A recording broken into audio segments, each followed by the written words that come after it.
Hi, everybody. This is Ken Wilson. Once upon a time, I broadcast blues hockey. I always listen to Let's Go Blues Radio. It's everything you'll want as a blues fan. Oh, baby.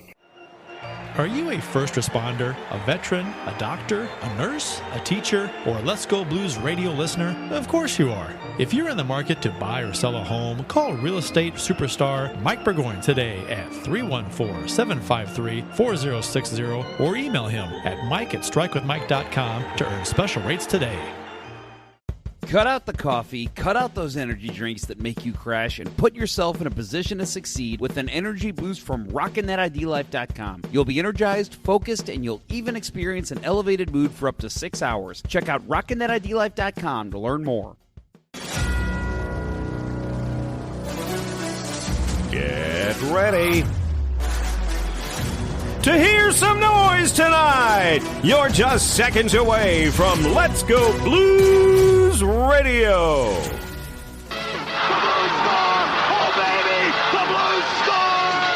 McKinnon shoots and scores! Portnoy ahead to Hall. He's got a breakaway. Maybe he scores! Oh, baby, do you believe it? Scores in a drive. He scores! Baby, Chris Pronger! Wow, what great goaltending! The Twister! Jacob hits the hit. Sellout crowd. Oh, baby! Let's show this prehistoric bitch how we do things downtown. Welcome to episode 27 of season 14. This is episode number 507 all-time of the often imitated, never duplicated, the biggest thing to hit Japan since they dropped that bomb on Nagashima. We're the original St. Louis Blues hockey podcast, Let's Go Blues Radio. Bill, is it obvious what I was quoting there? To some, but To some, yes. but not to my flu-riddled brain. It was that was Mike Shannon. He once said that about Hideo Nomo, and yeah, I had to work that in with Cardinal season starting. So Yeah. Check out the Let's Go Blues Minute wherever you get podcasts. It provides you with a daily look into the St. Louis Blues in a quick hit fashion. Smash that subscribe button wherever you get podcasts. It's Wednesday, April 2nd, and we're streaming live to the masses. Make sure to follow us on socials at LGB Radio and like, follow, and subscribe to us on YouTube and Facebook. I'm your host, Jeff Ponder. I am joined by Bill Day. Kurt Price is facing allegations that I think he might be getting out of very quickly here. So we will see. Yeah, stay tuned. Might get an appearance from him from jail or something. The agenda for tonight includes the PWHL Takeover Tour game that was here in St. Louis, Jimmy Snuggerud joining the Blues, a 10-game winning streak, who'da thunk it, and more on this lady-friendly episode of Let's Go Blues Radio. Bill, missed you last week. I know that you said you've been ill. How are you feeling, and you ready to rock? I'm about 80% ready to rock, I would say. It's been a rough week. I apologize in advance if I wind up sounding like a 3-pack a day smoker by the end of this episode, but I've been dealing with some nasty shit in the chest, and it will start causing me to cough at a moment's notice. So I'll do my best to get to mute real quick. I will say, and I know I told you this a couple weeks ago, I had a week-long flu about a month ago, and that was, it's hard for me to say if I want to say that it's the worst flu I've ever had, but it's definitely the longest. I didn't I wasn't throwing up. The other stuff that usually comes with the flu, it wasn't as bad, but it was 102-degree fever randomly, body aches, chills, just general fatigue. That lasted for an entire week. I've never had a flu last that long, so I feel you, buddy. Hopefully you're on the mend. Yeah. Last week I could only do 1 day in the office, and so far this week I've made 3. So good. It seems to be on the right path, but yeah, it's definitely not out of the woods yet. I need a few more days of good sleep to really kick it in the ass. So you're saying not make this a 3-hour show? Yes. Okay. That I'm glad you picked up on that right away. Sometimes subtlety is not very, it's lost on you. It's lost on me and Kurt. So True. yes, 100%. We hear you. So a couple announcements to get to at the open of the show. We will be talking here in a minute about the PWHL Takeover Tour that was here in St. Louis. All three of us were in attendance. But good news, at least for me, apparently you guys have not gotten emails. I was approved for media credentials for the NCAA games at Enterprise Center, the Frozen Four. So I will be going to, let's see, was it April 10th and 12th? Yes. Yep. So I will be there to cover the games. I'm hoping I'll be able to be at all three games. Very excited for that. That'll be very cool to be able to do. So do you already have tickets? Yes, I bought mine back in November. So I am excited to be there.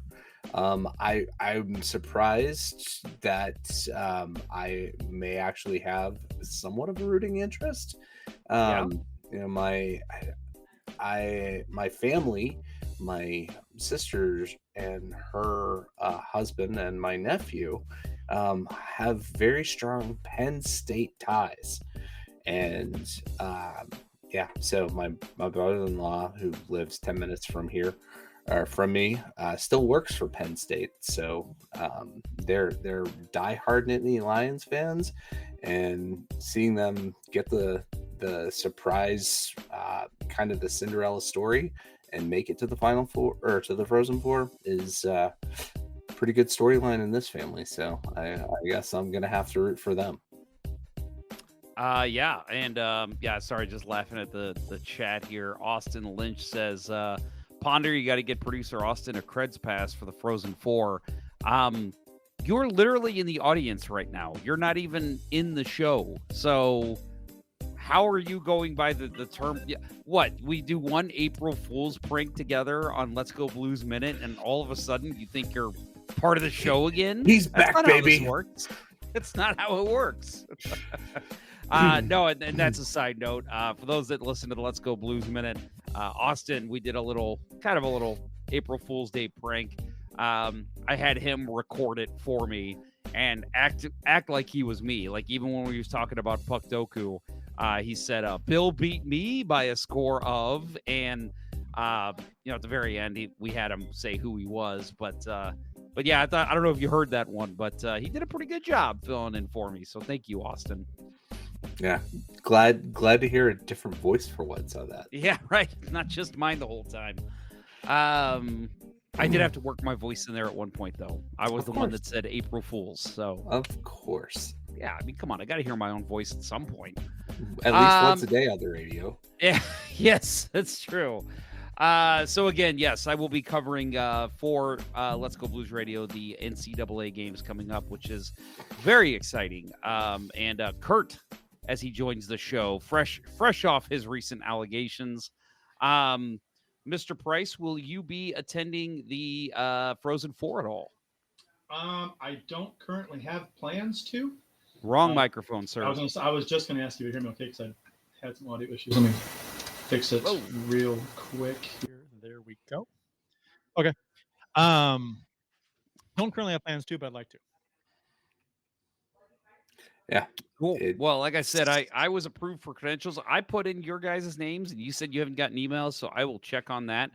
I mean, if you're not interested, if you want to just go to the game as a fan again, like that's cool. I won't even check into it. But I think the Blues actually did really appreciate me being at the PWHL game, which is, I'll just admit it, it's a far cry from when I was in the media before. Yes, I know, guys, I was in the media.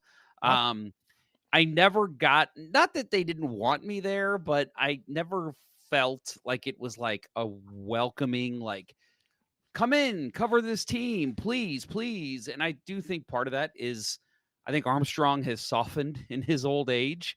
I think he was kind of anti-media back in my day, and I've told the stories about how apparently like he had to sign off on everything that was posted on social, and if it wasn't him, it was somebody in his staff, and I don't think that's the case at all anymore. So I think things have just softened in that organization, because I can't remember his name. I'm drawing a blank, but one of the media relations guys that was not there when I was in the media, he came up right away, introduced himself, thanked me for coming, and asked about the show. And it was just, again, just a far cry from what I've witnessed in the past. So that was kind of cool. Said we all do a great job, by the way. So there are people within the organization that have at least heard us for 5 seconds. Well, and they are a judge. If I can talk, they were apparently are a good judge of character. So yes, good on them. And then we got Ken Morris says, "Take care, Bill. Some nasty shit going around in Nova Scotia," which it's going around down here too. It's everywhere. Puck Guy 14, I'm guessing talking about our 10-game win streak. Did you guys play Gloria on repeat or something? That is my son's favorite song, so it gets played fairly regularly at the Ponder House. Yeah, but it's Joe Boo. Yeah, right. It's Joe. It's not Gloria. Yeah, yep. Gloria was retired after 19. They did not go back to that, and they should not have.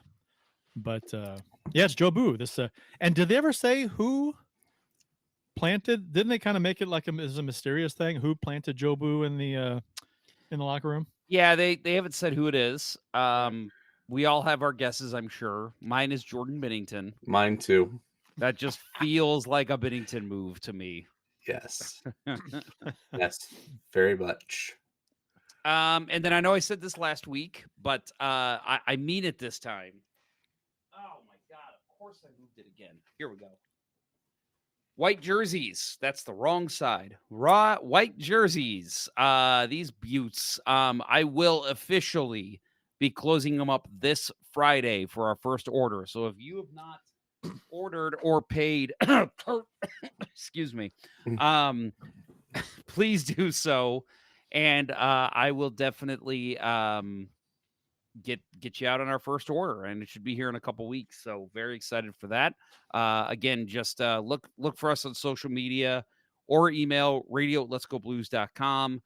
We will be in touch about how we can do this, but basically all you're going to do is Venmo me $45 or $85 if you want the beautiful blue ones as well that Bill is wearing right now. Look at that beaut. I'm talking about Bill, not even the jersey.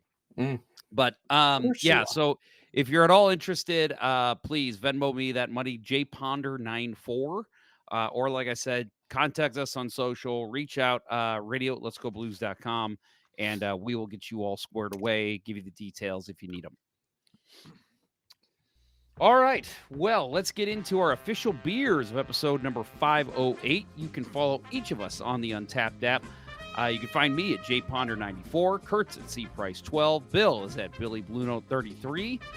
Tonight I am drinking literally all that is in my fridge, and we have some Yuengling lager tonight. So I've got a couple of those to sip on tonight. Not my favorite.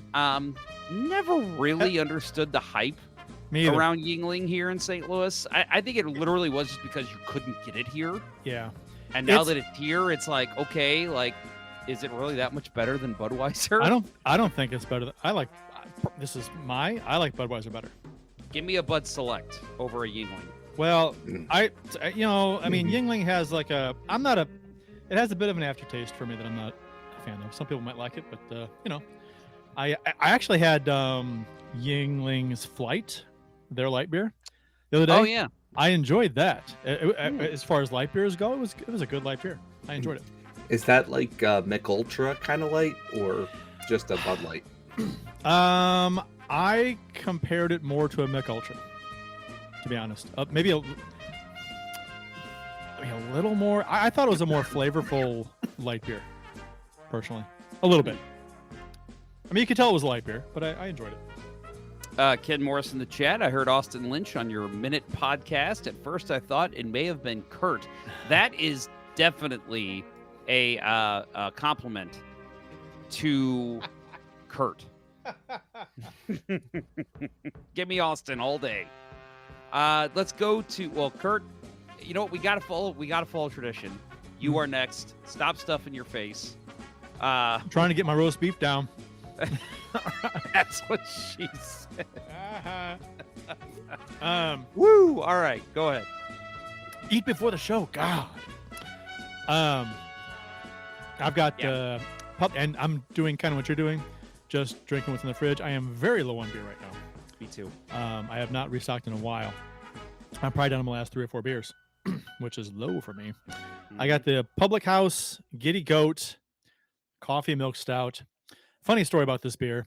This was the beer that I got when Amy and I were in Michigan, I believe, and I asked Bill if he wanted some, and he said yes, because it was like dirt cheap on sale, and I never gave it to him. So now you're drinking it. So now you have that. Yeah. But that's Public House? Yes. You got it in Michigan, and they're based in St. James, Missouri, aren't they? I'm pretty sure. Maybe it was. Maybe I thought it was on a Michigan trip. I thought it was too. I remember maybe St. James, Missouri trip. I don't know. Maybe it was on a winery trip that we came back from. If Amy is listening, maybe she could remind. I'm bad about. She'll set you straight. Yeah. It could have been coming back from the winery trip. Maybe. That may have been it. Actually, that makes more sense. Also, Kurt, flip your camera. Yeah. Oh yeah. Thank you. Yep. And Mr. Day, what are you drinking tonight? So I've been wanting to try this bad boy for a little while. One of the Surly Darkness variants from this year. Love the can art.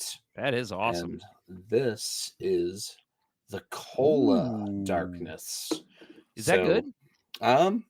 It is. It's got. So my comparable here is going to be the 2022 variant for Bourbon County, the Cola variant that had just that like little hint of brown sugar cola taste to it. This is much more cola flavored, and it's pretty good. I enjoy this, but Nice. Yeah, if I had to pick between the two, I'd probably go with the Bourbon County.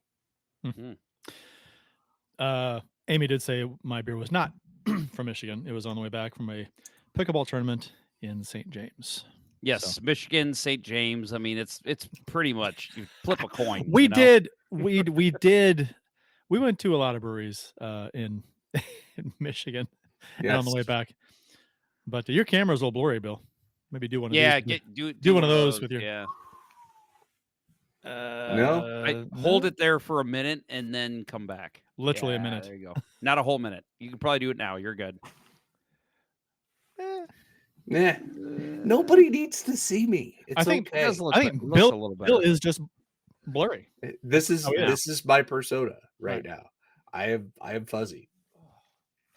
God, my dog is down here, and I think he's releasing some smelly dog farts. Isn't that the worst? Oh God, it smells like rotten eggs. You could just work, and all of a sudden you hear. Psst, yep. And it's like, oh my God, my Great Pyrenees has released some odor and scared himself in the process. Like he'd be sleeping and he would let one go. Oh, he'd jump and get up and leave the room like that. Thanks, dude. Always the best. All right. So let's get into it, boys. The Ottawa Charge defeated the Boston Fleet at Enterprise Center in the PWHL Takeover Tour on Saturday. All three of us were in attendance. Bill and Kurt actually attended with our friend Adam Gold. Oh God, my bracelet's upstairs. Damn it! I'll go get it on break. I meant to say something before, but since Kurt wasn't around, it kind of slipped my mind. Yes. So Goldie was my favorite part. I don't think I told you guys this yet. My favorite part was I was in the media room after the game, and I was, just kind of sitting there waiting for the players and coaches to come in. And one of the that's true for all of us, Amy. She says we drink a lot in the chat. Yes, we all do. Anyway, so so I'm sitting there waiting for the players and coaches to come in, and Sarah McClellan, I believe her name is. She's the PR person for the PWHL. She walks up, starts talking. We just have a nice conversation, and I said something about how I know Adam Gold, and I was like, "You're aware of who that is?" And she goes, "Oh, of course, we love Adam here." And then there was a gentleman there, and I forget his name. And PWHL, if you're listening, get a staff directory online. Good Lord. You can't, it's literally nowhere. So I talked to this guy for a long time, and very nice guy, and even said, like, yeah, look me up, email me. We should, I'd love to get you involved more. Have no idea what his name was. So I'm talking to Sarah, and I said, yeah, and I like pulled up my sleeve and I showed her my gold plan bracelet that he was handing out. And she goes, oh, and then she pulls her arm down. There it is. And then she points at him and he shows his. And I'm like, sweet. Everyone here is wearing a gold plan bracelet. Amy stole mine. We're all part of a cult. Yes, right. But anyway, so yeah, it was a fun game. Great finish. I've talked to a ton of people who were at the game. Just random like Boston Fleet fans. People drove in from Boston for this game.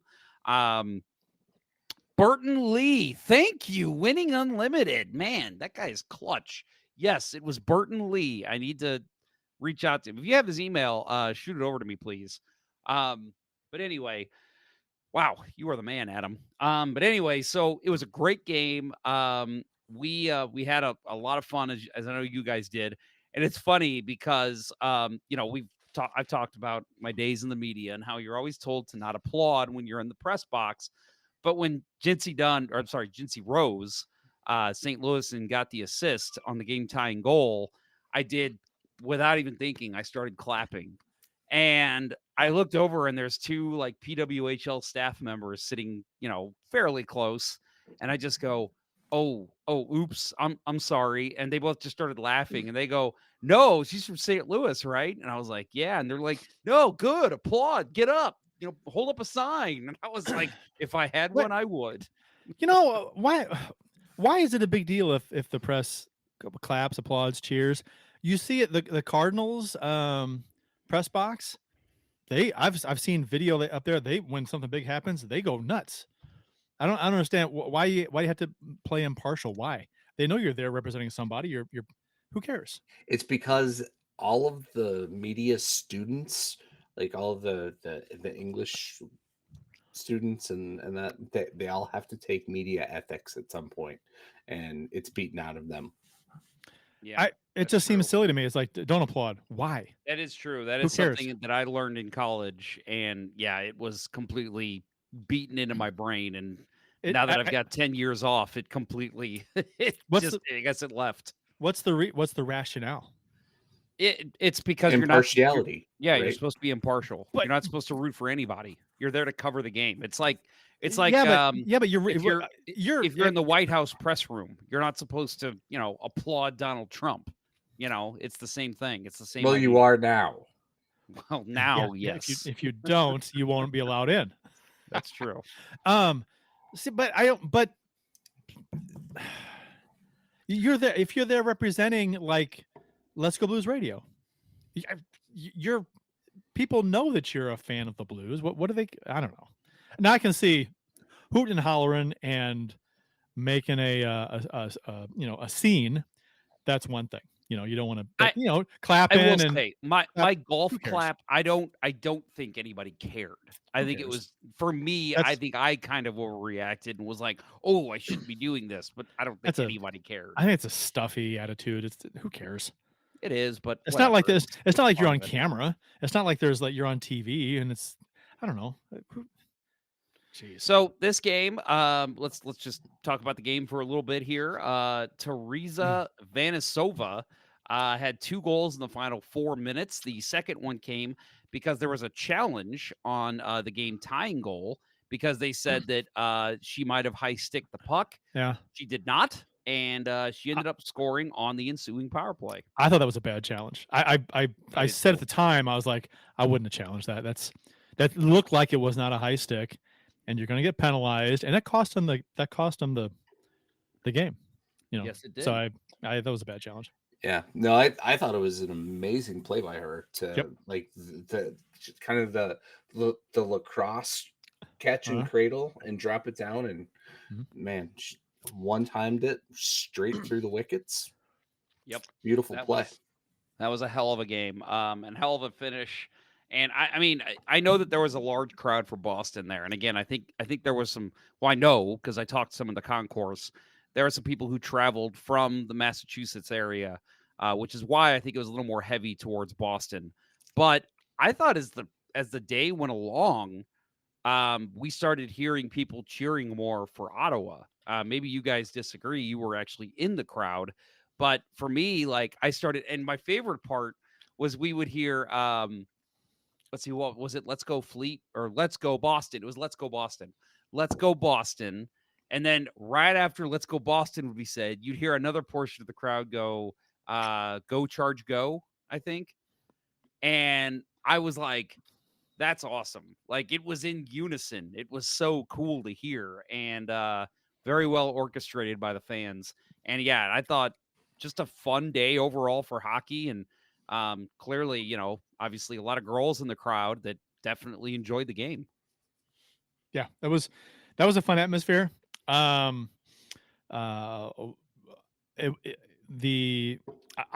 a lot of females in attendance, a lot of girls. My daughter had a great time. She brought a friend of hers. Amy and I had a great time. It was fun. I enjoyed it quite a bit, and only had to wait in line about 20 minutes at High Point. We left to get food and thought, oh, we should make it back before the start of the was the start of the third period, I think, or the second, I guess. And missed the first few minutes of the second. Oh well. Yeah, no goals. No goals scored in that time. Yeah, no, it didn't actually. It was a tight checking game, right? Wasn't a lot happening with a 1 goal scored early, and then really fun finish with 2 goals late. Yep. So I actually have a clip to play. I know you gentlemen have already seen it, but before I play this, I just want to say, I blame a lot of people for this. The media coverage for this game was borderline criminal.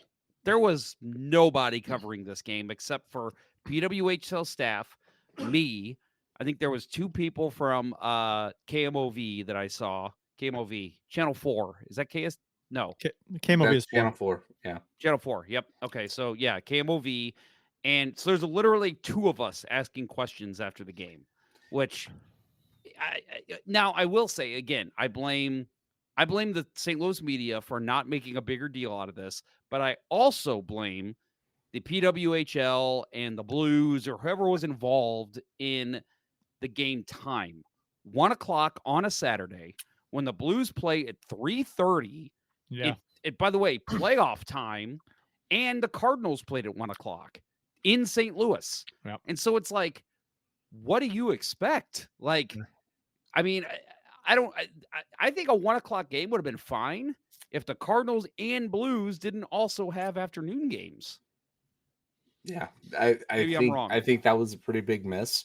I will say that while Channel 5 did have coverage, apparently Annie Crawl, I think it is, was going through the concourse and interviewing people, but I guess she didn't come to the media room and didn't do interviews.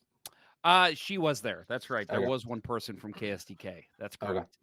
But yeah, I was just surprised. And again, like, yes, 1 o'clock game would have been fine, but I think give them a 7 o'clock prime time Friday or Saturday night game with no other teams playing that are St. Louis based. I think that would have gotten an even bigger draw, personally.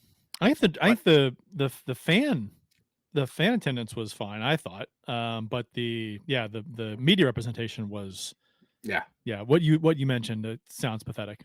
So it was press row. There was literally 5 people sitting in press row. And how many max for a Blues game? Well, for a regular season game, I think it's about 40 or 45 chairs. And then in the playoffs, they even add like a giant balcony that sits behind that row. So you can have up to 100 in that press box. And there was 5 people. It was dismal. But anyway, that's the negative side of it. Positive, I was able to interview Coach McLeod from Ottawa and Jinsey Dunn, as well as I'm sorry, first name Susanna Tapney. Yep. From the Boston Fleet. So anyway, so we got a clip here of me interviewing Coach McLeod and Jinsey Rose from the Ottawa Charge. Hi, Jeff Bonder, Let's Go Blues Radio. I've actually had you on the show before, Jinsey, and just wanted to ask you, like, obviously your family was here today. Very, very emotional day for you, I'm sure, but what was it like when Boston scored and you heard the goal horn go off for the wrong team? Yeah, it's a bit awkward, especially when you're used to hearing that horn for the Blues. But, you know, I think it's just part of the game is you just let things go and you bounce back and you got a job to do, So what was it like playing a professional game in St. Louis? Yeah, it was a great experience for me. I hope it was an even better experience for the people that came. To have over 8,000 fans, that's huge for us. That's huge for our league. That's huge for the people that came. So again, I'm just grateful. It was awesome, and that my family's here. You know, I get to do it with a really special group too. So and you know, I have a head coach that starts me for that. I don't know if that always happens. So I'm really lucky that I got to do that. What did you tell your teammates about St. Louis before you arrived? Ooh, I told them like all the spots they had to go. I think I told them repeatedly that my favorite spot was the zoo. So if the weather's nice, go, and it's free. And then told them some food spots that they should definitely check out, because I think people don't know that St. Louis has some cool food culture that you don't find anywhere else. I'd say interesting food culture for sure. Explaining Provel cheese is like interesting to people. Coach McLeod, for you, obviously, you know, you've been around the game forever. Have you ever been to St. Louis? What was your impression of the fan base here today? This is my first time in St. Louis, and I love the line of questioning today. I'm actually really grateful for it, because I think what these takeover tours are allowing us is, obviously with the crowds, we're able to expose the game to more people. But I think what you guys can be so proud of here in St. Louis is who is the role model for these young players. It's not just the young girls that watch today. It's the young boys that are going to grow up and want to be like Jinsey Rose as well. And I think when these players get this opportunity to come home and play, to your point, I'm sure she watched a handful of Blues games when you're growing up, to be able to be on that ice and now just be in a pro league, like, it just isn't lost on us what these experiences mean. And St. Louis was great. It's been a wonderful community. I enjoyed walking that. I'm not going up the arch. I can confirm that. That thing's tall. But you get the ball game feel, and the atmosphere has just been incredible. But for me, these games, we've had a few different stops where we've had some hometown players. It's a thrill to get to watch Jinsey play in St. Louis. So that's what this has meant to me too, and I appreciate the line of questioning, because she's the real deal. Yes, she is. Last question for you, Jinsey. I just was wondering, you know, obviously you've played hockey here for a long time. You've coached a long time. Now you're playing professional hockey. You know, we've seen you in the Olympics. We've seen you in the IHF tournaments. What have you taken away from the past 2 years in the PWHL that you can now bring forward to kids that maybe you couldn't before you joined the PWHL? Ooh, I would say you got to dream big, but if there's things that, like, little blessings that unfold in front of you, like this league for me, you know, you gotta go after that with all your heart. So I would say that's the big one for me. Any final questions? I'd like to just unfold. Carla, you've been around the game for a really long time. What did you mean by really long time? 42 and a half years old, you guys. That's all I am. I appreciate that. I don't know. It's good. Thanks for having us, everyone. Thanks for hosting us. Really appreciate it. Thank you. Really long time, gents. Yeah, I got called out there. Way to go, Jeff.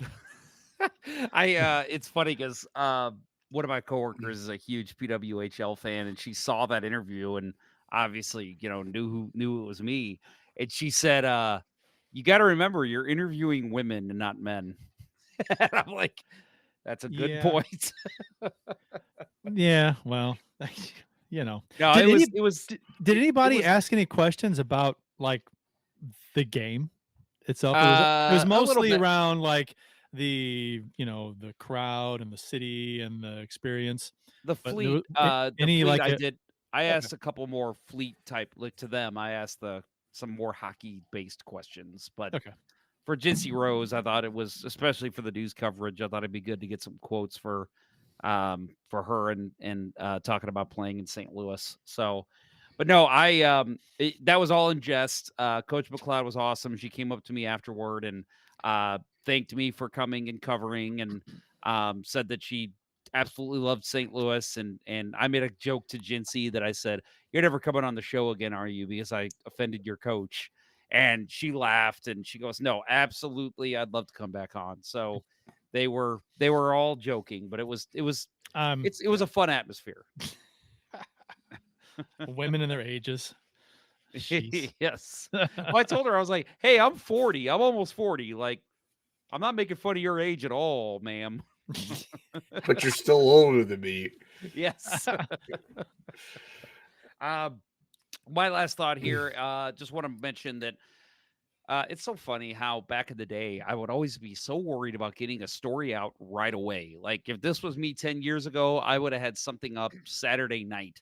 But I am still working on something that I'm writing about this experience with the PWHL Takeover Tour coming here. It will actually be posted on Heavy Hockey Network, which is our friend of the show, Michael Hebert from Oilers Live. So he actually runs Heavy Hockey Network. So on their site, I will be having a story about this experience. Hopefully Friday morning is my goal. Anything else about the PWHL Takeover Tour, fellas? Not at this moment. Bill, we're going to actually continue PWHL talk when we get back from break. When we get back from break. So be ready for that. Yeah, we do have something coming up there, but obviously we got a lot of Blues stuff to talk about. Jordan Binnington got recognized by the league. Jimmy Snuggerud had some big news here in St. Louis. Dalibor Dvorsky's also in the news. And yeah, there's something about the Blues playing well and stringing together some wins, something like that. You are listening to Let's Go Blues Radio with Jeff, Kurt, and Bill. We will be right back. We'll return after these messages. As a hockey player, Mike Burgoyne knows a thing or two about making the perfect play. And when it comes to real estate, he's always ready to score the winning goal for his clients. If you're a first responder, a veteran, a doctor, a nurse, a teacher, or a Let's Go Blues Radio listener looking to score the home of your dreams, you'll receive special rates with Mike. Go ahead, shoot some questions his way, and he'll have the answer quicker than Curtis Joseph on a breakaway. Curtis Joseph got the paddle down. Any barriers? Mike will mow them down like Chris Pronger in front of the net. He'll score you your dream home or sell your existing home faster than a Brett Hall one-timer. Put past the Hall. He shoots. He scores. See Burgoyne's real estate prowess in action today by emailing him at mike@strikewithmike.com or by calling 314-753-4060. That email again is mike@strikewithmike.com, and that phone number is 314-753-4060. Getting Mike Burgoyne on your team will be the boost your power play needs. Hey guys, it's Jeff. You know, the fun, energetic host of Let's Go Blues Radio. I know I give off a natural energy and cheerful glow, but as I've gotten older, I've realized I need a kick in the pants to get going. I've tried it all, from forcing myself to drink coffee to picking up an energy drink every morning, but none of it provided true, sustainable energy without crash. Luckily, my friend Dustin at RockinThatIDLife.com told me about their product, Energy, which provides exactly what I need. The first thing I do every morning is fill up my shaker bottle with water and a small energy packet, and within minutes of drinking it, my day truly begins. I feel motivated to get going on my work and feel the mental focus take effect as I dive into what I'm doing. I don't crash, and I feel like $1,000,000 throughout the day. Reach out to Dustin today to experience how much better your professional life can be. Email him at rockinthatidlife@gmail.com and get $10 off your first order. That's rockinthatidlife.com, and that email again is rockinthatidlife@gmail.com. Don't let a lack of energy keep you from being who you want to be. And now, back to Let's Go Blues Radio, the longest running St. Louis Blues podcast with Price, Ponder, and Day. All right. Well, we are going to get in, and this might be the earliest we've ever done this. We're going to get right into Bill's Save of the Week. All right. Yeah. Timely, because we're talking about the PWHL Takeover Tour. We saw a lot of great goaltending this week. A lot of all kinds of goaltending this week. Good, Joel Hofer. Bad, UC Saros. Great, Cam Talbot versus Jordan Binnington last night. That was an amazing show. But there's one sequence of goalie play that stood out to me over the last week, and that was about 6 minutes into the PWHL Takeover Tour game between Boston and Ottawa. And it comes from Gwyneth Phillips of the Ottawa Charge. Obviously, the play is running. You guys are watching it. But on this play, Boston's on the power play, and this is early in, about 6 minutes into the game, maybe 4 minutes. Early on in the game, Boston's on the power play, and they set out from the point. Susanna Toppany and Alina Mueller work the puck back and forth. Mueller unloads a shot that makes its way through. There's players scrambling around in front, and Gwyneth Phillips makes a great kick save. The puck squirts out, and Toppany is there for a Toppany in. Is that what that would be? That would be a Toppany in. But Gwyneth Phillips reaches up the glove and plucks the puck out of the air. What an amazing save. If she doesn't make that save, if she doesn't catch that, who's there? Who's there waiting for the rebound? It's Hillary Knight. That puck's going in the net. Absolutely beautiful save by Gwyneth Phillips.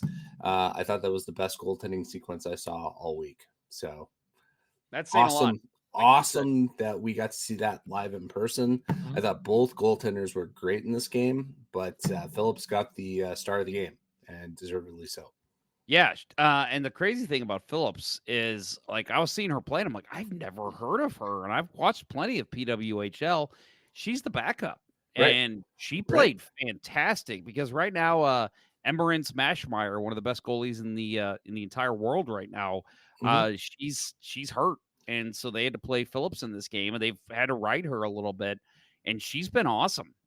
She was excellent in this game. I kept saying, oh my goodness, look at that. Like, whoa, look at that save. Look at that. Look at that. And I'm like, geez.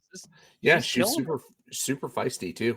Early on, she made a glove save, and Boston player was like a foot away from her, and she threw up the blocker, like, stay the hell away from me. And then at the end of the game, Toppany crashed her, and she jumped up and threw a blocker punch that I thought might get her in trouble, but no, it was a great performance by her, and tonight she got a shutout. Yeah, Ottawa beat Boston 4-0. So yeah, watch out, Mashmeyer. Phillips is killing it lately. Yeah. That's hopefully she'll be able to bounce back from that injury. Ottawa's making a playoff push here. They are. JB35 asks, can I increase my testosterone by watching Let's Go Blues Radio? Yes. The answer is yes. But also, to help you out just a little bit more, give you a little bit more edge, try that Rockin' That ID Life. That will help wake you up as well. So, and Patrick Yoder joins the chat, says, Let's Go Blues just got off work. No punctuation there. Let's Go Blues just got off work. Like a person's name, but we'll take it. I've met JB35, and his testosterone is already through the roof. He doesn't need any more. Wonderful. All right, he built an ice rink in his backyard, so that's all you need to know. Sounds like a wonderful person. I need to know this person so I can go play hockey in that backyard. Well, it's not there now, but I know not right now, but next winter. It's like every year. Yeah, I think he does it every year. That'd be cool. So let's get into some Blues talk, shall we? Jordan Binnington is named the third star of the month for March. Vegas Golden Knights forward Jack Eichel and Toronto Maple Leafs forward John Tavares were named first and second star, respectively. Binnington helped lead the Blues to a 12-2-1 record in the third calendar month of the year. Posted an 8-2-0 record in that span. He's had a 910 save percentage and 221 goals against average playing in 10 games. His 8 wins were tied for the second most, while his GAA was 9th amongst goalies and made at least 7 appearances. At home, Binnington has been was a remarkable 5-0 with a .937 save percentage and 158 GAA, making him one of 2 goaltenders, along with Dallas's Jake Ottinger, with at least 5 wins and no losses. We will talk about the Detroit game, which was obviously played in April. But yeah, you mentioned it, Bill, that a lot of good goaltending this week. So for Miss Phillips to jump in and take that spot from Binnington is quite impressive because he and Hofer have had quite the week. Yeah.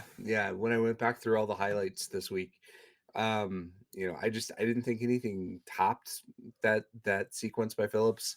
And quite honestly, I thought that Talbot was like probably the best individual goaltending performance that I've seen against the Blues in a long time. So, well, and I agree, and we'll get to the Detroit game in a minute, but that's what I love about this team. We've seen a couple really good goaltending performances since the Four Nations face-off from the other team. And how many times for years have we said, you can't use the excuse you ran into a hot goalie every damn game. Like, eventually, good teams figure out how to beat those hot goalies. The Blues are doing that right now. Cam Talbot was on fire last night, and I thought, man, the Blues just worked him. Social media was all over Cam Talbot, too. The Red Wings fans, on the goal, on the goal allowed. They were very critical of him for that goal. And I'm like, come on. I mean, which goal? The Kairou's goal. Oh. The tying goal. Yeah. It was a weak shot, but it was a good play that led to it. I don't even we can talk about it in a minute, but I don't even think Kairu was shooting on net. But I don't think so. I think he was trying to pass to Shen. JB35, crazy think the Blues could play Vegas and then the winner of LA Edmonton in the playoffs if they advance, of course. Yep. Let's not get ahead of ourselves. Yeah. So a 3-point lead on Calgary. A 3-point lead in Calgary if Calgary wins its games in hand, which is, they're 7 points up now. If Calgary wins both games in hand they have, still got a 3-point lead. So it's looking good. Yeah. Right. It's going to be tough for Calgary to overtake the Blues. The Blues would have to kind of go into a little bit of a funk, lose a few in a row. And who's in a little bit of a funk right now? Minnesota Wild. Yeah, they got their point tonight. Yeah. So we're even on points. They've got the tiebreaker. But how many times tonight they were trailing in the third period and they fucking came back in the third and tied it and forced overtime? How many times has this happened with teams that are chasing the Blues and the Blues are battling for the last wild card spot or two? And you look, it's Calgary, Vancouver. The teams cannot close these teams out, and they're getting points and Calgary especially, the comeback kids lately. And the Blues have to go on a 10-0 run to hold off Calgary so far. Yep. I mean, if they're 8-2, Calgary's they could still overtake the Blues with winning the games in hand. So 10-0 was like they had to. Yep, I agree. Well, and for them to overtake the first wild card spot right now too is just we never saw that coming. Minnesota, right? Like Minnesota, we were like, well, okay, but the tiebreak after last night, the Blues tonight had a 1-point lead. Right. Yeah, and that's what I'm saying is the fact that they are in that close to the first wild card. And it was funny. I saw a post Tom Calhoun posted, friend of the show, posted on Facebook earlier today. The remaining schedules for all the fringe playoff teams, and somebody said you need to start adding Colorado into this because the Blues could catch them. Now that is a tall order. It's a tall order, but you know what? They're losing tonight. They're losing 2-0 to Chicago. And I tell you what, it was, if you would have said to me 2 weeks ago the Blues were going to overtake Minnesota for the first wild card spot, I would have said absolutely not. So, but here's the thing. This is 2009 all over again, right? We got too hot and wound up, leapfrogging into the sixth spot. Yeah. Right. It had to play Vancouver, who we did not match well against. No. I would much rather sit at 7 or 8, preferably against Winnipeg. You think so? I like that matchup. Give me I like that Winnipeg. matchup a lot. I agree. Yeah, And I don't know. I Vegas, mean, they've got the goaltender though. but he doesn't do well in the first round. Yeah, I'm just saying. The Blues also have the goaltender. Yeah, I know, but if I don't really care. Part of me wants to play Vegas, and part of me wants to play Winnipeg, because Winnipeg, has a habit of not getting it done in the playoffs. Yeah, but and it started with us. I know, but it was funny when you look at Money Puck's odd percentages of making the playoffs. The Blues are 92.3. Minnesota right now, who have the tiebreak against the Blues, are 89.6. So Minnesota's ahead of the Blues right now based on schedule and things coming up. But the Blues have a greater percentage of making the playoffs than Minnesota, so that's kind of interesting. Yep. Speaking of Minnesota, the state, the Blues did sign Jimmy Snuggerud over the weekend, shortly after his Minnesota Golden Gophers lost in the NCAA regionals to number 3 seeded Massachusetts Minutemen. He did join the Blues for practice on Monday, and he made his NHL debut on Tuesday versus the Red Wings. Lots to talk about with that game. We will get more into his debut, but let me ask you guys. I was trying to decide what the bigger debut was the past couple weeks: Dalibor Dvorsky or Jimmy Snuggerud. Dvorsky's actually, I think, the higher touted prospect at this point, but I think the bigger debut was Snuggerud.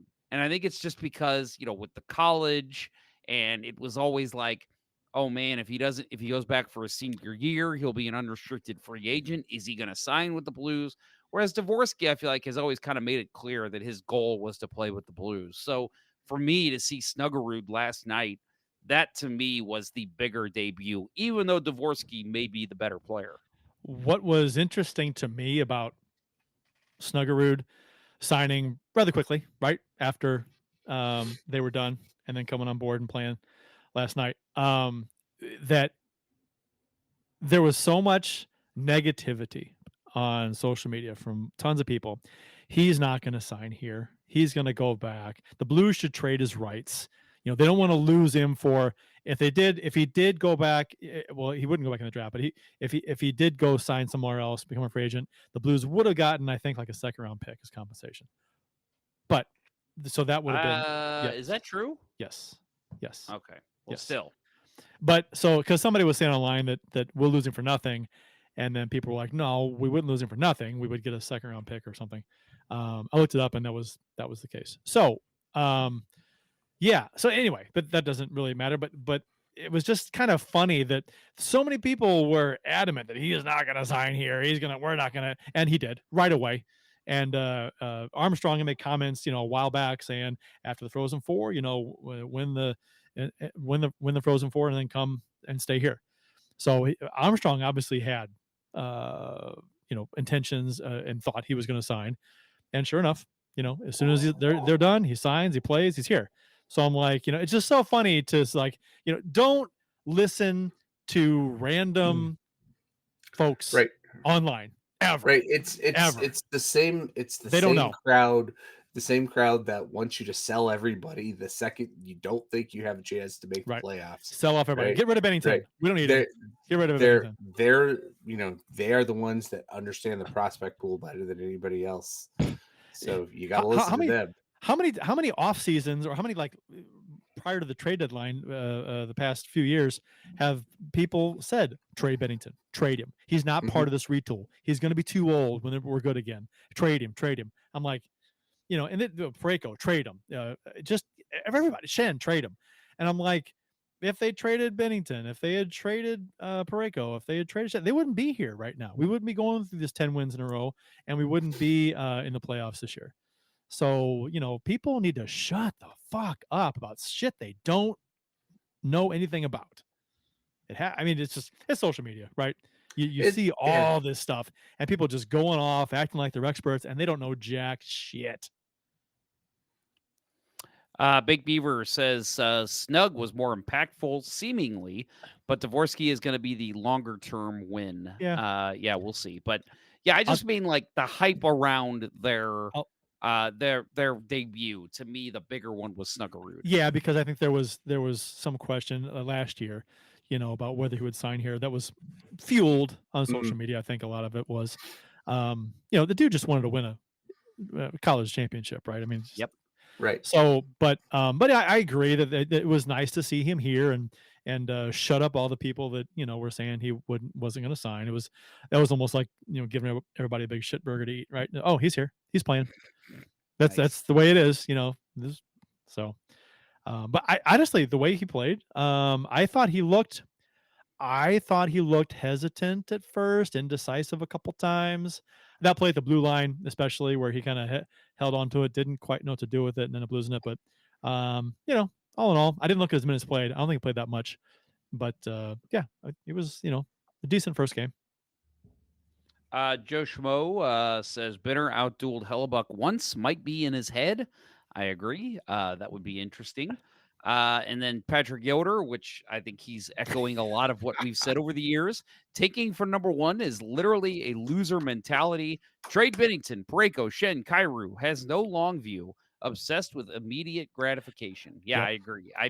Again, like the fact that the plan has been a short retool and it's worked to perfection, at least to this point, goes to show why you don't trade Binnington, why you don't trade Parayko, why I'm glad they didn't trade Shen at the trade deadline. Like, I am so glad they stayed the course and did not do anything drastic. Yeah. And you hear that all the time, trade this guy, trade that guy. It's just, it's so old. It's like people, and we've talked about this on the show before, that about how people are just never content with building and working with what you have and trying to build that team moving forward. They just want to blow it all up. There's always, even unless you're a legit cup contender, there's a lot of people out there that want to just blow it up and get rid of you see it. Trade everyone except for so and so, so and so, and so and so. They got 3 guys and then trade everybody else. I'm like, which first of all is never going to happen. When in the history of the NHL has a team traded like 12 guys at the deadline? It doesn't happen. I mean, the closest was the Blues a couple of years ago. Well, I guess when the Blues traded for Garth Butcher too, they traded like 5 guys. But so yeah, but it gets old. You see it all the time. I mean, people are stupid. Yeah, it's comical. All right, Dalibor Dvorsky, we already mentioned him. News that broke today: he has been assigned to Springfield, which is really no shock. I thought with Snuggerud signing, there's only so much roster space. Dvorsky is 19. He was recalled to the Blues on March 22nd. Made his NHL debut with the club in a 4-1 win over Nashville on March 23rd. This season with the Thunderbirds, he's dressed in 57 games, sharing 4th amongst any AHL rookies with 20 goals and 9th with 43 points. We talked about his debut already, like the way he looked. Very excited to see him, I think, full-time next season. This was just giving Blues fans a taste of what that future winger looks like, and my Lord, that was yummy. All right, so the Blues defeated. Well, actually, let's get to Ken Morris's comment first. I agree with Kurt's comments on Jimmy Snuggerud. I thought at times he looked a little out of place. So yeah, I do too. You're not alone. No, I he didn't get a ton of playing time, and I should pull it up, but yeah, it's first game. It's going to have jitters. He's not going to. I was actually surprised he got in as quick as he did. I thought he might have gotten some more practice. 10:43, by the way, of ice time. 10:43, yeah, not a ton. Yep. I mean, but I thought maybe he'd get a few more practices in before he got in lineup, but no, they stuck him right in there, which that was exciting to see. When I saw who he was playing, I'm like, wow, okay, let's go. Yep. But I thought, hopefully, I'm assuming he's going to get a lot more comfortable with his line mates and stuff. He just got here, so any uncomfortableness or looking a little out of place has got to be. It's not a concern at all. It's expected, probably. So yeah, and I like that. I like they played him with Bull Duke too, because I Mhm. feel like that's going to be what they're hoping is going to be a top line in a couple of years. Those two on the wings. Yeah, I thought that was great. Sundqvist as a a mentor, Anchor. the veteran anchor, and anchor is such an adequate description of Sundqvist. The boat anchor, right? Yes. Yep. Just drag. Yeah. Yeah, it works on so many different levels. Yeah. I thought that was a good choice. And seeing Bolduc, like Bolduc showed a little bit of leadership. Like, hey kid, this is what you do, right? Yep. This is where you want to go. And I'll What's- say once they kind of switch things up, and Neighbors got a couple shifts with Snuggerud, I thought it kind of dropped off. But we still got we have a couple games to talk about before we get there. But overall, I would say I was pleasantly surprised that the one shot he got off on That was a good Talbot, one. Yeah. that I thought that could have gone in on, if it was the Cam Talbot of the previous 2 weeks, probably goes in. Yeah. But That was a good tough. shot. It was a good shot. Yeah, let's talk about these other games real quick before we get into the Detroit game, because these were big games. I mean, obviously, 8th and 9th wins in a row. So the Blues defeated the Predators last Thursday, 3-2 in Nashville, giving them the 8-game point winning streak. Blues forward Pavel Buchnevich did miss his 4th consecutive game because of an illness at this point. Dylan Holloway had 2 goals. Robert Thomas had 2 assists. And this was a game that I thought the Blues were awful. Especially to start. They did not look good. Joel Hofer, after the second goal, I'll admit, I was up yelling, yank him. I thought he looked, and I know that the one was a one-timer with players in front, but I thought he looked small in both those goals. He did not play big. He was back on his goal line. I did not like, and again, maybe that shot, the second one especially, maybe that beats any goalie in the NHL. But I just feel like he was hunched down in his crease, and it just was not a good look for me. Bill, what are your thoughts? I want to hear you from a goalie perspective. It was a good thing that he was playing a small goalie. Yeah, and true. UC Saros was at the other end that night. No, I when you put it in our group chat, about him being small, I agreed with you right away. Like that. Well, not right away. When I got caught up to that point in the game, I'm like, yeah, you have a point. He didn't seem to be in command at that point. And luckily the team came along and bailed him out. Yep. I agree with you 100%. Did not like the way the team played at all until the third. So and it was like it's one of those things, like we get to the end of March, and the puck is bouncing like crazy all across the NHL, specifically points in St. Louis and South, like Nashville and Dallas.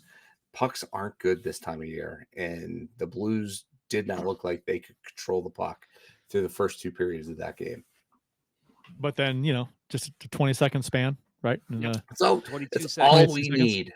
Yes, it was just, and against Nashville was just extra sweet, right? That was. I mean, it was a fun third period. Frustrating first couple, but then a fun third. Again, you mentioned against Nashville. This was also the game that mathematically eliminated Nashville from playoff contention. So, we knew they weren't going to make it. They're so far down the standings, but to see them get all the hype they got from their offseason acquisitions, and which is funny too. I think it was. I'm drawing a blank. I think it was on Holloway's second goal, the game winner, where Holloway. So that it looked like the Predators were going to clear the zone. And then I think was it Bunting in the middle, and he ended up losing it. And Holloway comes in, shoots, and scores. If you watch the replay, Jonathan Marchessault and Steven Stamkos are off to the races to go down the ice to score a goal. And it's like, oops, we forgot about defense. Yep. So it was kind of fun to see that. And then again, the 2 big signings, big part of that's the game-winning goal. And now they're not even going to make the playoffs. It's, as a division rival, there's two schools of thought, I guess, where you if your division rival is good and you're good, it's the meaningful games, which is a little extra storyline there for playoff positioning. But also, it's kind of fun to see the rival struggle, especially after all the hype. Everybody and their sister had them finishing ahead of the Blues, so yeah, that they can suck it this season. I do think it's funny, and we've all seen this with every team's fans.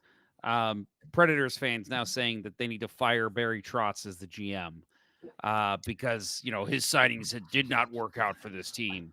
And I'm like, he's been on the job 2 years since Poyle retired. Like, listen, I'm not a fan of the Predators at all. I love seeing them lose, but come on, I think to me. How does he get out of this issue? Like, do they have a quick retool? Can he trade those guys for assets? Like, that to me is what makes a good GM, to get out of a bind. And so to say fire him now, come on. Armstrong has been in binds before with contracts. Laterra is one of them. A perfect example. Berglund, right? Yep. He got out of Laterra's contract, got out of Berglund's contract. He's had bad signings like every GM does, but he's had a habit of getting out of those bad signings. Enough, right? Getting out of enough of them and then flipping it and for assets. I mean, my God, Laterra getting Shen, and then Berglund being the package deal to bring in O'Reilly. It's like just I mean, you criticize the move and the money for Berglund or whatever, and then all of a sudden, and that move actually, there could be a documentary written about that entire thing, about how Berglund's agent didn't file in time, and then Armstrong trades him right away out of here. I'm telling you, I've been looking into it. I'm gonna keep trying to figure it out. I want to get Patrick Berglund on the show. I would love to hear what he has to say about it. Somebody interviewed him in Sweden about that, and I think he talked about it, and it was translated. Maybe it was an article in a paper. And I think I remember seeing it a while back. Yeah, so that was. I'd love to see some kind of a interview or documentary or something with him. That'd be interesting. Produced by Let's Go Blues Radio. Mm-hmm. Patrick Yoder says, you guys see O'Reilly's post-game presser. Betcha he wishes he was still a Blue. Yeah, he said something along the lines of, we knew we were going to be eliminated, or we already knew what our destiny was, but this was just kind of the kicker kind of thing. And it's like, I love you, O'Reilly, and I always will, but yeah, it's kind of nice to see the Predators fall. Yeah, and I mean, he signed there. Right. So that was his decision. He wasn't traded there, right? So that I mean, he could have went to a number of teams, I'm sure, but it was an interesting choice for him, I thought, when he signed there. Yep. Well, the Blues get a massive win in Colorado on Saturday. They won this one 2-1 and extend their streak to 9 games. Buchnevich did return for this game, and he did score the go-ahead goal at 8:54 of the third period. Excuse me, Thomas again had 2 assists in this game. He recorded his 4th consecutive multi-assist game, tying the longest streak in franchise history, last accomplished by Doug Waite. 4 games was when he did that in 2002-2003. St. Louis moved into a tie with Winnipeg. I'm sorry, Winnipeg. Wow, that would have been quite the jump. That's impressive. They moved into a tie with the Minnesota Wild for the first wild card spot in the Stanley Cup playoffs. Jordan Binnington, I thought, was fantastic in this game. 28 saves on 29 shots. I've already forgotten about that Pittsburgh stinker that he had. He has been tremendous lately. And to me, it's like, and again, nothing against Hofer. I thought Hofer bounced back really well after the 2 goals against Nashville. But I think you ride Binnington now. I mean, this is your guy. He is absolutely killing it lately. We've talked about the goaltending before and who they should play and when they should play them, and I'm done trying to figure it out. Yeah, right. I mean, I will die on the hill that we were right a number of times about who should play when, even though if it worked out for the Blues, I agree. Hofer starting, that it didn't make any sense to me. Not going to say I'm smarter than Montgomery by any means with this team, but traditional goaltending thinking a number of times this season didn't make any sense. But so this game was a fantastic game. The deserved to win meter has it split right down the middle, 50-50 on this game. Fantastic, exciting game against a team you hate. The only thing to make this better is if Kadri was still on the Avalanche. Yeah. But this was a fun game. Loved this game. Bill's going whoo a lot. What's going on, Bill? Seattle having some flatulence. Yes. Just like it's the dog back there. No. Chandler Stevenson just sniped Thatcher Demko for a 2-0 Seattle lead over. Oh Vancouver. Yeah, I just about saw it. Halfway through this game. Love it. Oh my gosh, I love it. Things are just working out for the Blues right now. You know what? Yeah. You know what's weird about? What kind of interesting about Colorado is that we have 10 straight wins. We go to tie the team record for 11 wins against Pittsburgh, and then if we do happen to win against Pittsburgh, which I think we should be motivated, right, to beat Pittsburgh because we did lose to Pittsburgh last time out, and we could tie the team record for wins.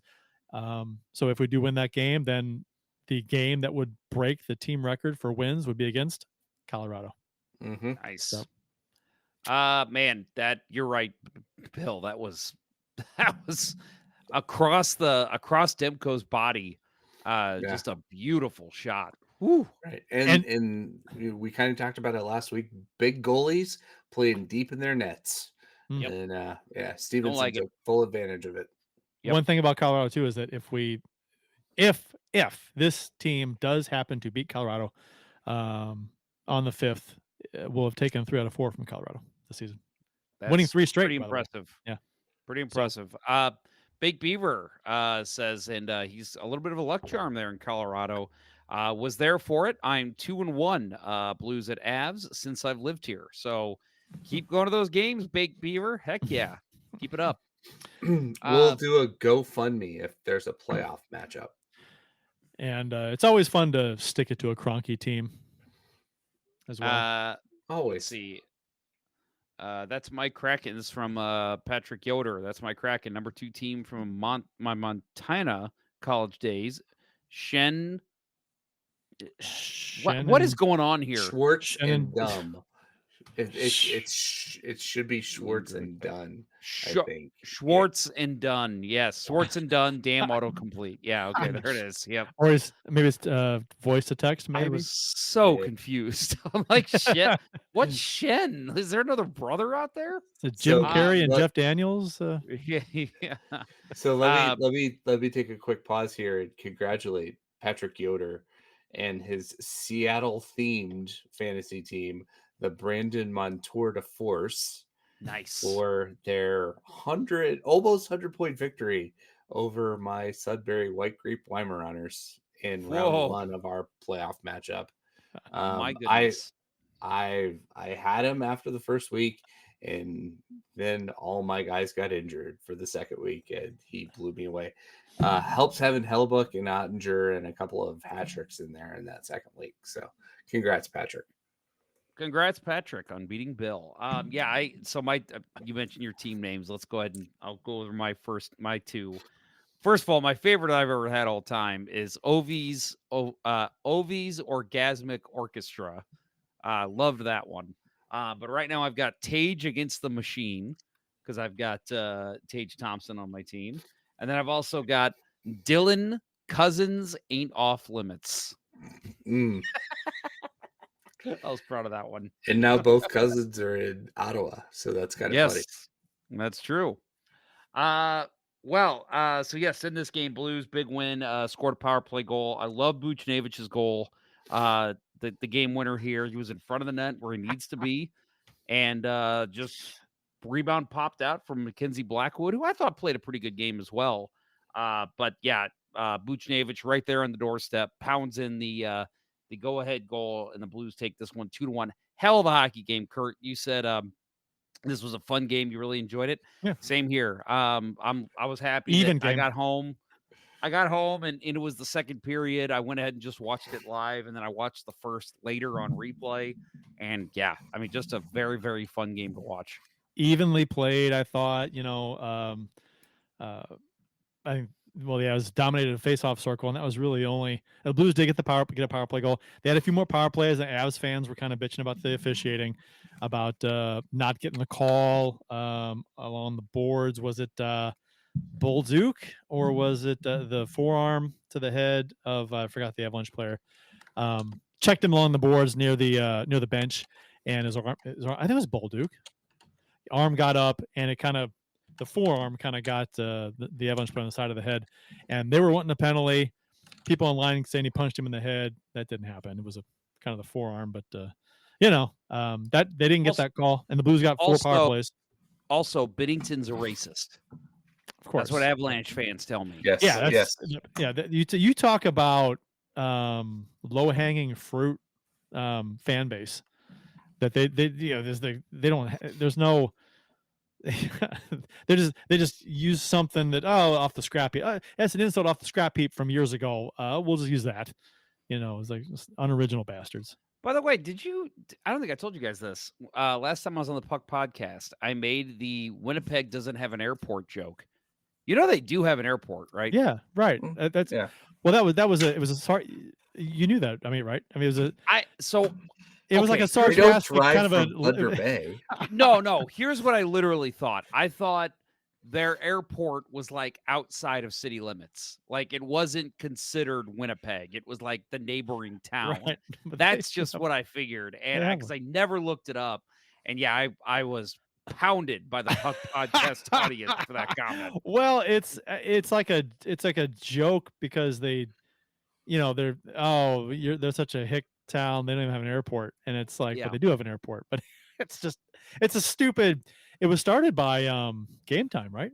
I think so. Yeah, it was funny. Yep. No, so yeah, that was my fault.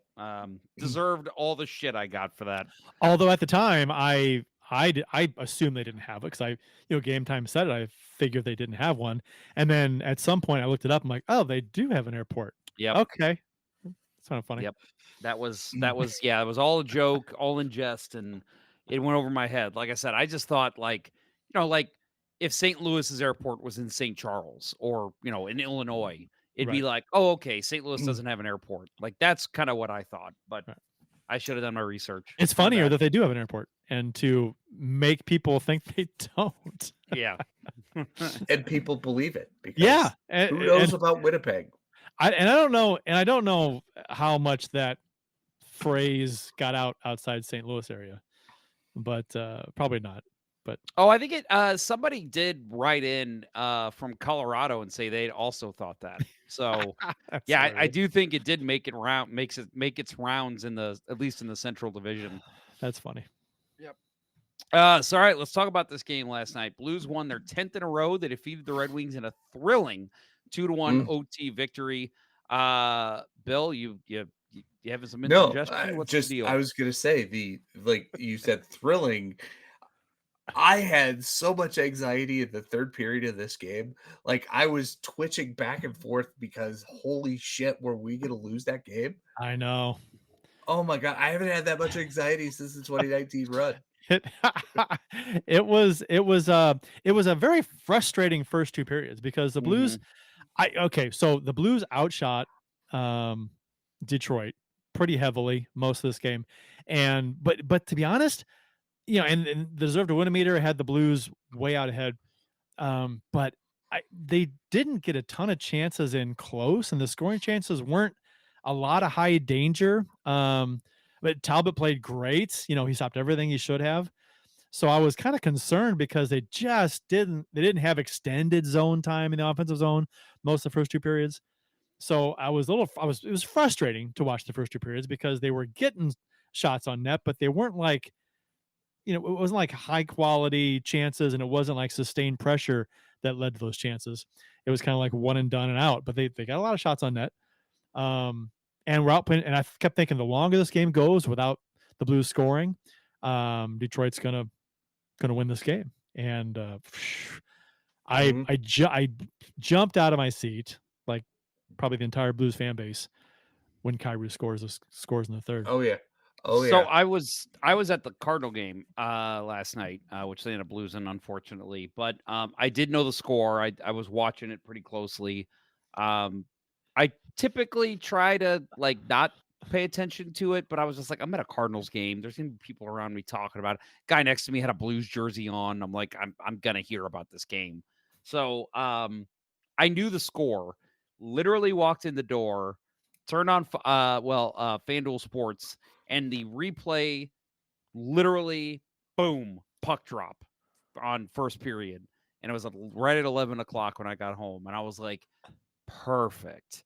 And so I stayed up. I watched the whole game. And right at about 12:40, I decided to close my eyes. Missed the 2 goals. Like I said, I knew the final, so I wasn't like at the edge of my seat because I knew what happened.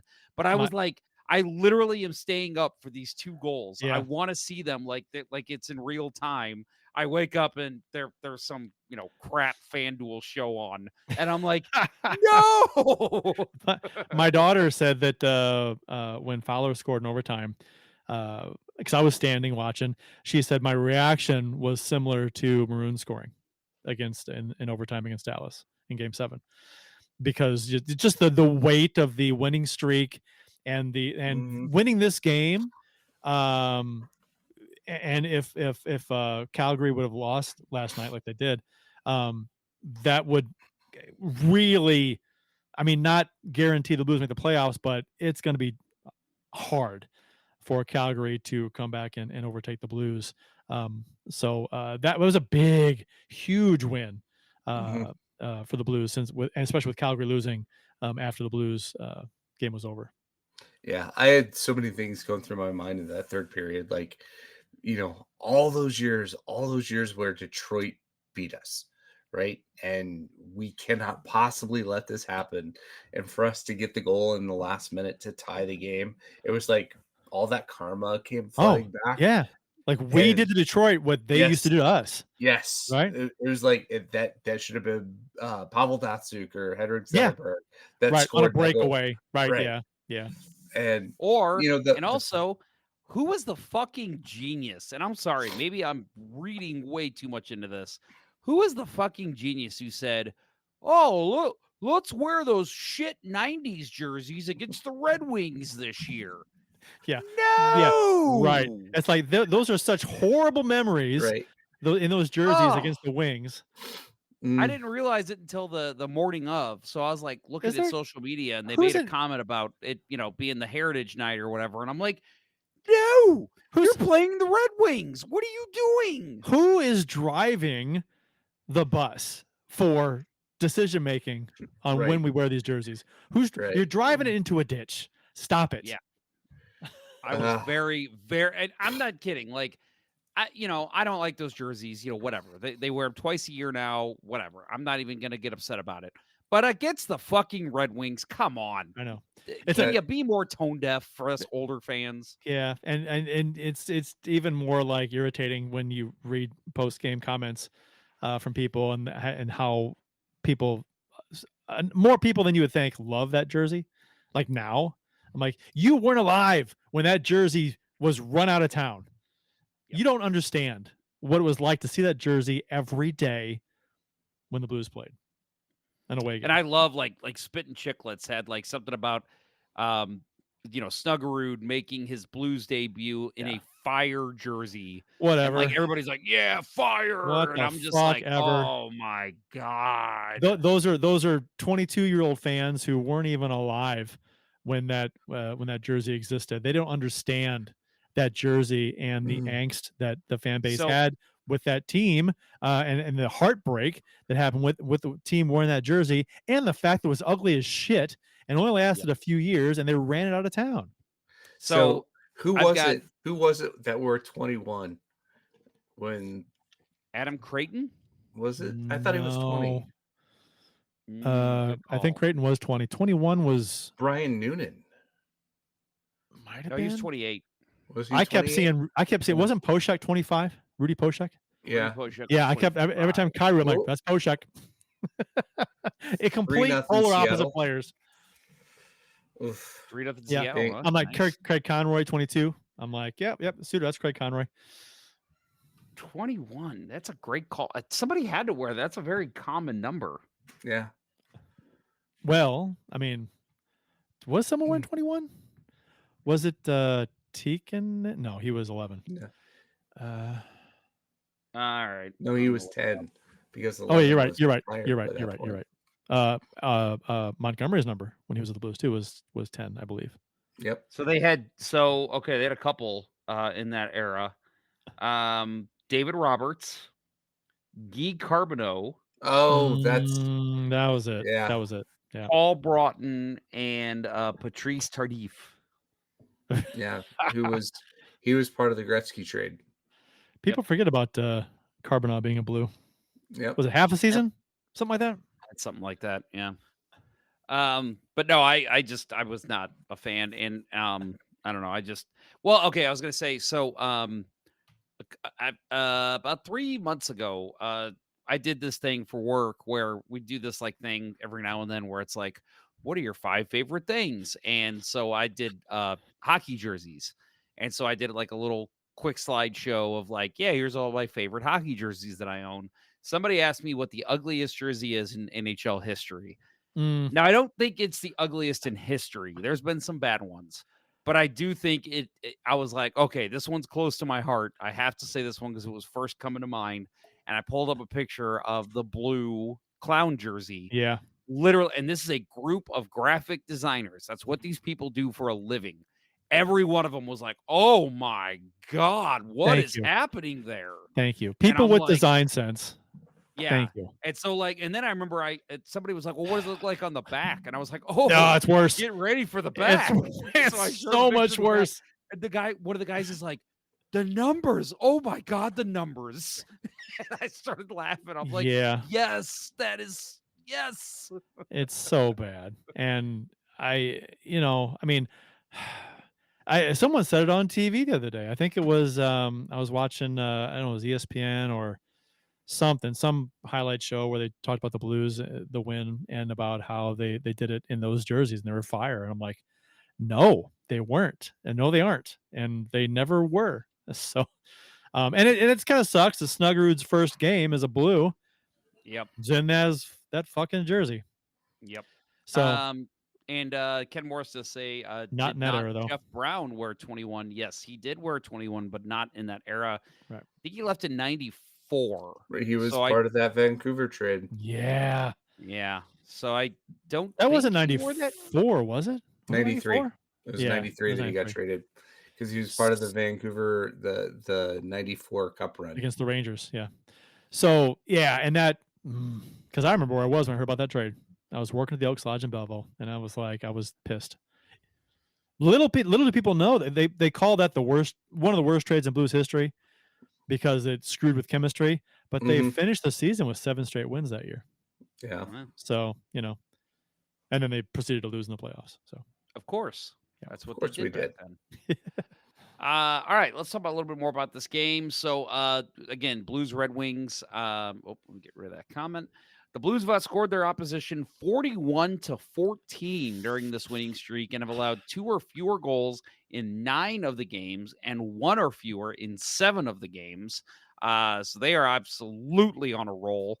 We talked a couple weeks ago, I think it was with you, Bill, about how they're keeping the shot counts down so much better now. Since only Four once Nations face-off. Only once since the Four Nations face-off have they allowed more than 30 shots. Yeah, I think they allowed 32 shots. It was an overtime loss. I can't remember who that was against. LA, maybe. LA. Cam Fowler scored at 3:27 into OT. What about those sick mitts, huh? What about the setup by the body check by Kyrou to create that? Oh my God! Yeah, Kyrou taking out Jeff Bond. Alex DeBrincat. Yeah, and that kind of started the whole thing, right? That got us possession, and then we just took off up the ice. I mean, great pass by Thomas. He gets the puck over to Fowler, and Fowler talked about this. He got Fowler the puck with enough time for Fowler to be able to settle it and come in and make a move. So it was good that he got in the puck early. You see a lot of 2-on-1 sometimes with players. They'll come in, they'll try to make that last second backdoor pass. He gave it to Fowler with plenty of time for Fowler to come in and make a move. And Fowler is just, I mean, you want to talk about great moves by Armstrong? Getting Fowler, I mean, Right. it's just unreal. Right. How great this would it year, have been to get him instead of Letty a couple of years ago, if that would have been on the table? Whew. Yeah, I mean, it's just a really nice that they acquired him when they did, because then a little while, and then with Parayko going down, it was just really nice to have that depth. And we have Fowler, and Suter can play some minutes, and we got Tucker was a guy that was playing well, so they brought him up to fill in. So it was just nice to have that extra depth because we acquired Fowler early in the season. If we hadn't acquired Fowler and then Parayko goes down, that's a different story with this team now on defense. Right. If you're forcing a Kessel and Tucker third pair, we'd still have Prunovich. We'd still have Prunovich. Yeah, true. True. So yeah. No, I mean, just I one of the shows I look forward to this offseason is Doug Armstrong, GM of the Year. Right. We do a whole show about all the moves he's made. I don't know how he doesn't win it. Team. Right. With all the hoopla for Holloway and Broberg. Yeah, the hoopla in the preseason with the offer sheets, and then how those players have panned out. They're part of the engines driving this team. Especially Holloway right now, just on fire. And it's just like, and he's part of that 10-game win streak, getting a lot of press with the win streak now, and Holloway. Especially being a huge part of that. I don't know how you don't. And Fowler's worked out great. The Suter signing in the preseason was good too. Oh my God, I hated that sliding. Like, Suter? I guess we have. I think my comment on the preseason show was, I guess we have to have all the old defensemen. I'll have to pull up that show because I know you had some pretty harsh comments. Well, we talked about he's turned out great. We talked about how.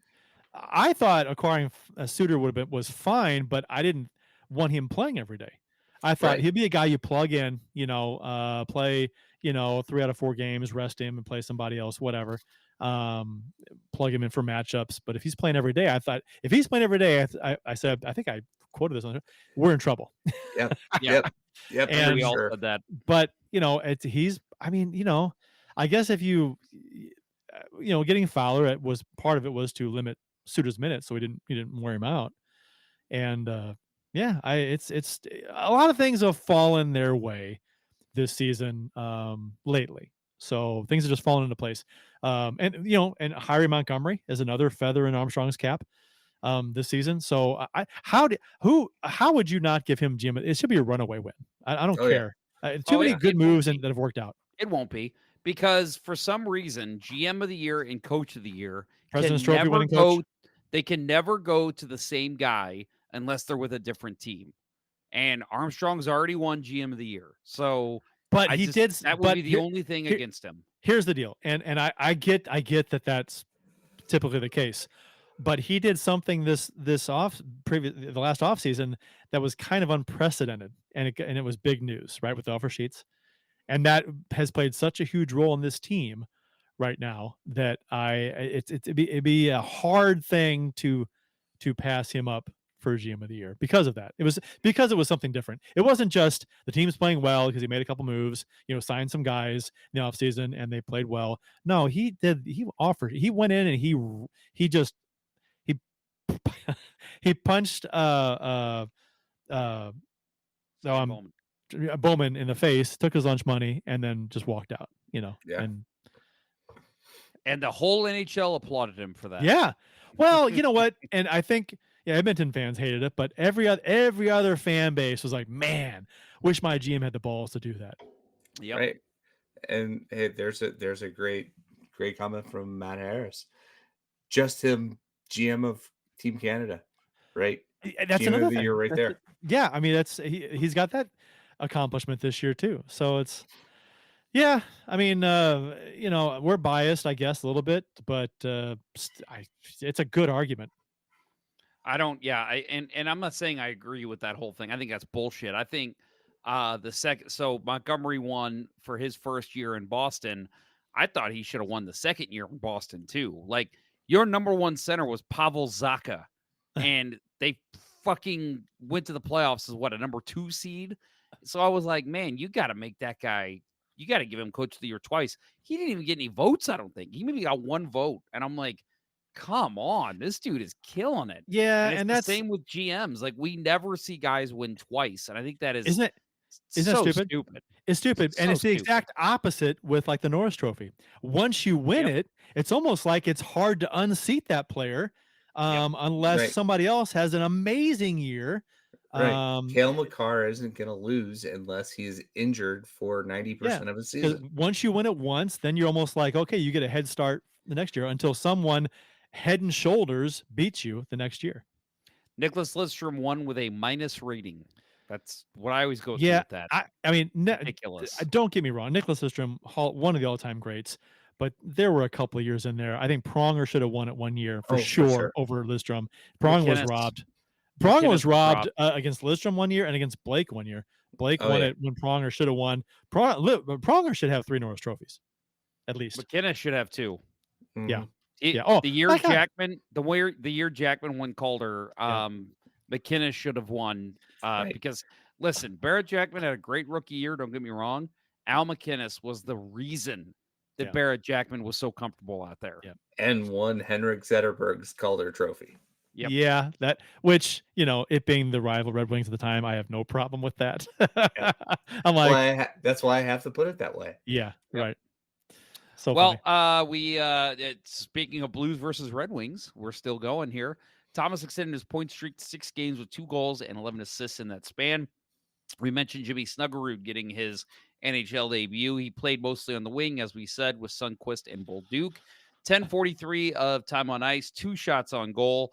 He even got some power play time, a minute 49 on the power play. The Blues did have 3 power plays in this game. I did love how his best shot on goal came it was right after that they interviewed his dad on the TV, Dave Snuggerud, who played in the NHL. And yeah, it was like one of those things that he came in on the wing and, I know he was looking across for a pass, but he looked up and he saw like, I got a shot at the net. I just need to take it. And I know they asked Jim Montgomery before the game, have you told Snuggerud you need him to shoot? And he just said something along the lines of like, he's a shooter. He knows. And so this team's relying on Snuggerud to take shots like they are with Bolduc. And seeing him make that quick decision to be like, I need to put this on net. And it was a good shot on Talbot. It just made me say, oof, God, if this kid continues to not overthink it like Kyrou does a lot, let's face it, I think this kid's got a bright future ahead of him. Yeah, does it 100%? Does it bother you? It bothers me that they'll interview parents of a player, Dvorsky or Snuggerud or whoever, a parent or family, Bolduc, and during play. And why can't you record that interview in between period, like before the game or in between first, second period, and then air it in between second and third period, intermission? Don't, because sometimes the interview might last a couple minutes and then, something big happens in the game or a goal scored and then it's not called. It's like, I'd rather that interview happen in between periods. Give us something to watch at intermission because since they did away with the featurettes during intermission, I'm sorry, intermissions to me are unwatchable. The formulaic, and that's not just Blues, that's league-wide. It's all too formulaic.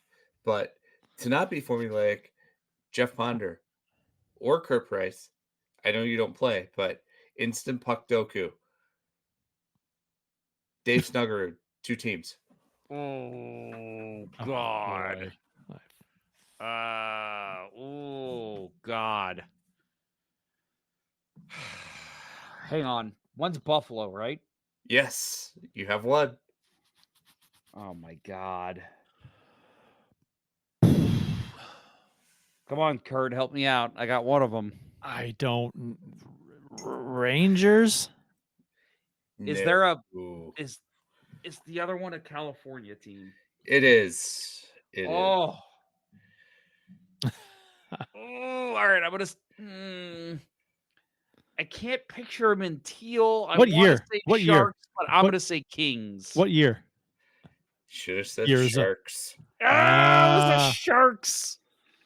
Damn it. And I want to say also probably the one other team, Philadelphia Flyers. Okay. So Sabres from 89-90 through 91-92, San Jose in their expansion year and the following year, and then 14 games with the Flyers the following year. There you go. 2:32, 2:30 left in the Colorado-Chicago game, and Chicago leads 2-1. They're on the power play, 45 seconds left. I will turn that game back on. Let's see if they can hold on.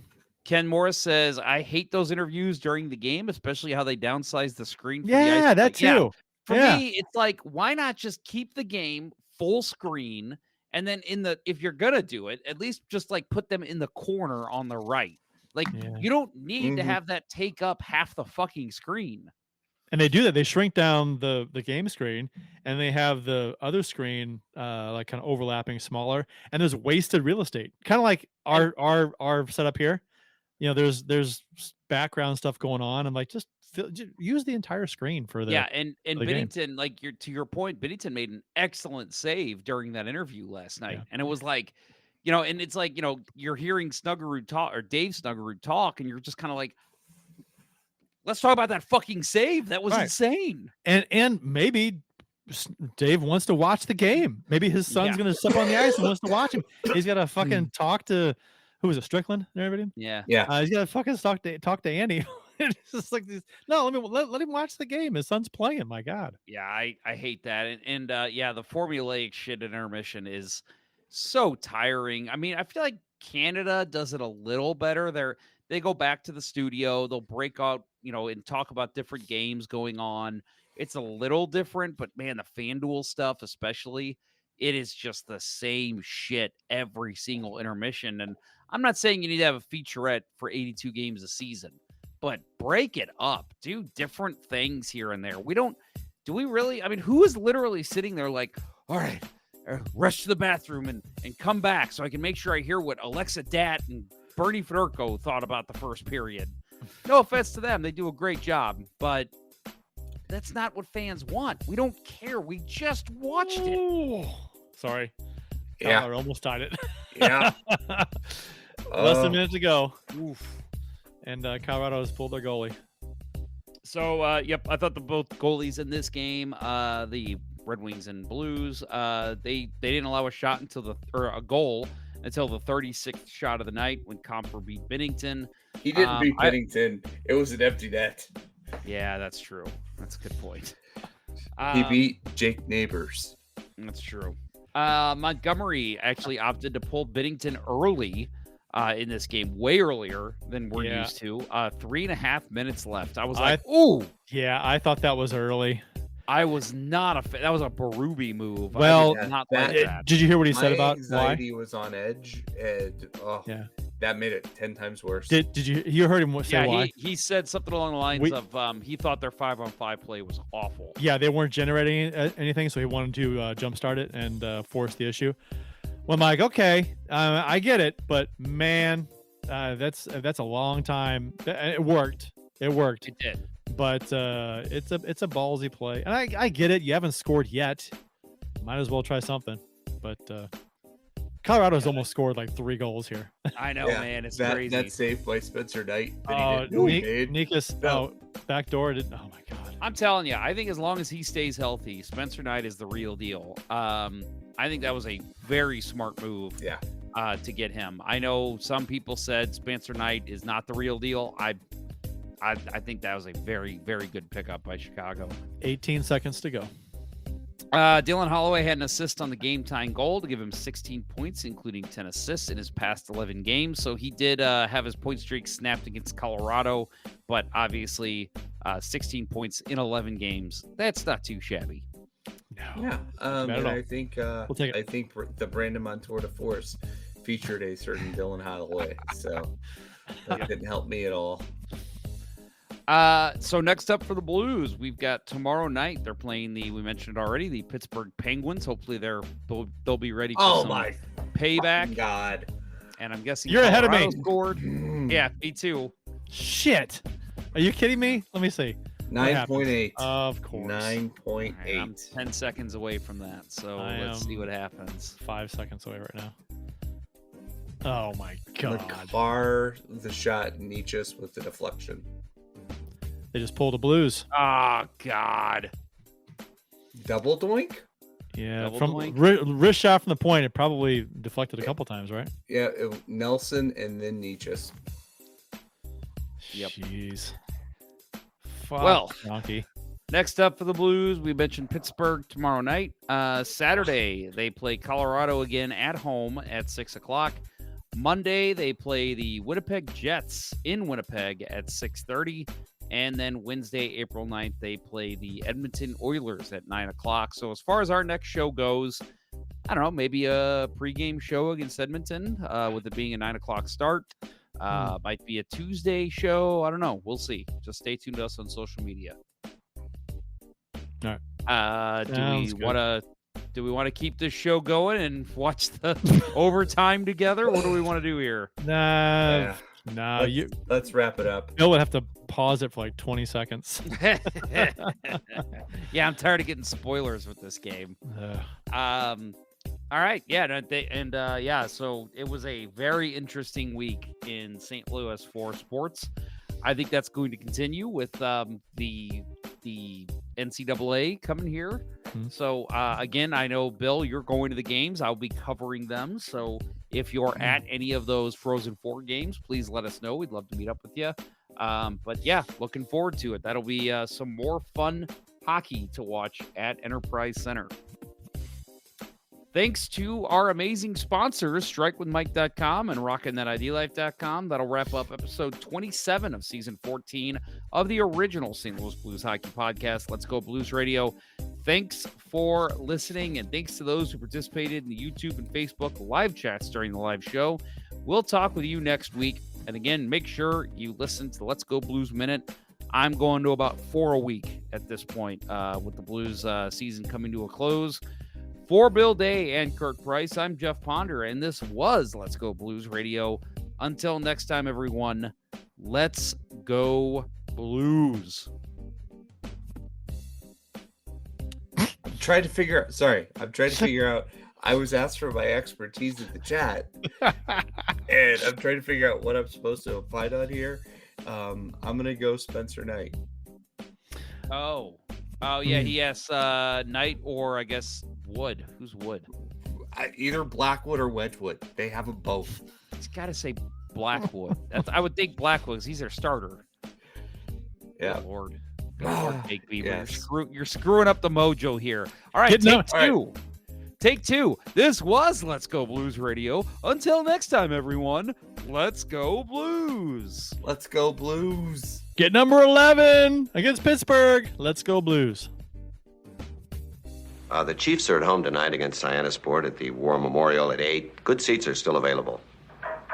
A look at fourth. I think that went very well. Thank you for listening to Let's Go Blues Radio. Now take off, hosers. I want you to have a heart attack and die so that we never have to do this shit again. Well, there's 90 minutes of your life you'll never get back. Sorry. St. Louis Blues, St. Louis Blues. Have you heard the news about our St. Louis Blues? They've only just begun, they're on their way to number one. Now there's no more blues for our St. Louis Blues. The Blues are on the ice tonight again. They're rough and tough and got the stuff to win. They'll always get one more, no matter what the score. They are quite a hockey team, my friend.